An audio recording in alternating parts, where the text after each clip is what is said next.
Hello everyone, नमस्कार। तो आज नई करंट अफेयर्स के साथ आपके साथ है। ईरान और पाकिस्तान के बीच में होने वाले प्रभाव से भारत को कितना प्रभाव होगा, चर्चा में क्यों। ईरान ने पाकिस्तान के बलूचिस्तान में चरमपंथी सबूत जैश अल अदल के ठिकानों पर मिसाइल से हमला किया है। उसके बाद में दोनों देशों के बीच में तनाव तेज गति से बढ़ गया है।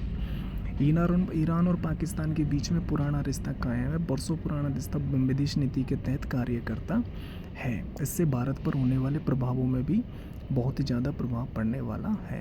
प्रमुख बिंदु इस प्रकार है। ईरान के द्वारा इन हमलों में पाकिस्तान सहित इराक और सीरिया को निशाना बनाया गया है। ईरान का आरोप है कि इसके सदस्य सीमा पार करके ईरान में घुसते हैं और उनके सुरक्षा कर्मियों की हत्या करते हैं। दिसंबर 2023 में एक पुलिस स्टेशन पर ऐसी घटना देखी गई थी। पाकिस्तान इस हमले की निंदा करते हुए अपने हवाई क्षेत्र का घोर उल्लंघन बताया। पाकिस्तान ने ईरान से अपने राजदूत को भी वापस बुला लिया और सभी नियोजित उच्च स्तरीय द्विपक्षीय यात्राओं को निलंबित करने का फैसला लिया है। पाकिस्तान के द्वारा आरोप बार बार कि इसी चीज़ का लगाया जाए। पाकिस्तान के द्वारा हमला। ईरान के हमले के एक दिन के बाद में पाकिस्तान की सेना के द्वारा भी ईरान के सिस्तान बलूचिस्तान प्रांत में पंजगुर इलाके में उसी तरह का हमला किया गया जिस तरह ईरान ने पाकिस्तान पर हमला किया था। पाकिस्तान के द्वारा चरमपंथी संगठन बलूचिस्तान लिबरेशन आर्मी और बलूचिस्तान लिबरेशन फ्रंट के ठिकानों को निशाना बनाया गया है। इस हमले में किलर ड्रोन, रॉकेट और अन्य हथियारों का इस्तेमाल किया गया है।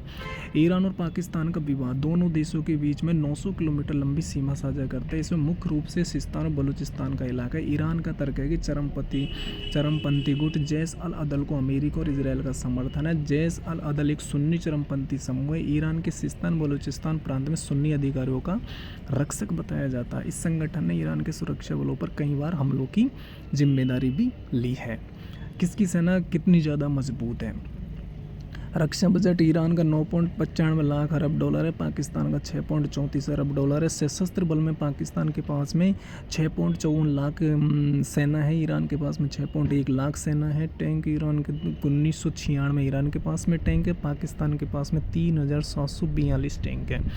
और वक्तबंद बाहन पाकिस्तान के पास में 50,000 से ऊपर और ईरान के पास में 65,765 वक्तबंद बाहन है। वायुसेना ईरान के पास में 551 विमान, 186 लड़ाकू जेट, 23 समर्पित हमले विमान, 129 हेलीकॉप्टर और 10 विशेष विमान हैं। पाकिस्तान के पास में 1434 विमान, 787 लड़ाकू जेट, 90 समर्पित विमान और 352 हेलीकॉप्टर और 25 विशेष विमान है। परमाणु हथियार ईरान के पास में 0 है और पाकिस्तान के पास में 170 परमाणु हथियार बताए गए हैं। वैश्विक राजनीति पर इसका प्रभाव। तेल उत्पादक देशों के लिए प्रमुख मार्ग है। इसका प्रभाव, इसकी स्थिति भू राजनीतिक तौर पर इसे बहुत कम बनाती है। इजरायल हमास युद्ध, लाल सागर में जहाज़ों पर हमले के बाद अब ईरान और पाकिस्तान के एक दूसरे पर हमले ने इस उपमहाद्वीप खाड़ी की सुरक्षा पर गंभीर आरोप खड़े कर दिए हैं। ईरान शिया बहुल देश और पाकिस्तान सुन्नी बहुल देश है। इन दोनों देशों के समर्थक देश भी इसमें शामिल होने पर यह तनाव और भी बढ़ सकता है।